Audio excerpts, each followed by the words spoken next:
তুমি কি ভাবছো আমি কষ্ট পাচ্ছি? এই যে তুমি ফোন করো না, মেসেজ করো না, তুমি কি ভাবছো আমি তোমার জন্য অপেক্ষা করে বসে থাকি? একদমই না। এই যে তুমি প্রতিদিন সকালে অনলাইনে থাকো, কি ভাবছো আমি লক্ষ্য করি? একদমই না। এই তো ফেসবুক খুলে দেখলাম তুমি 5 মিনিট আগে অনলাইনে ছিলে। কি ভাবছো এটা দেখে আমি কষ্ট পাচ্ছি? আমার বুকের ভেতরটা দুমড়ে মুচড়ে উঠল। একদমই না।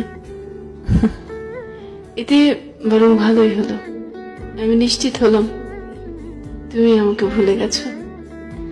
আমিও আর আশা করবো না তুমি কোনোদিন ফিরে আসবে বলে।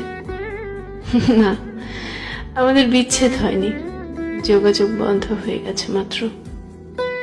তুমি আমাকে কোথাও থেকে ব্লক করোনি, তুমি আমার থেকে মুক্তি চেয়েছিলে, সেটা আমাকে বলতে পারোনি। হঠাৎ তুমি যোগাযোগ বন্ধ করে দিলে। আমি বুঝলাম যে যাবার সে চলেই যাবে, তাই বেঁধে রাখার বৃথা চেষ্টা করিনি।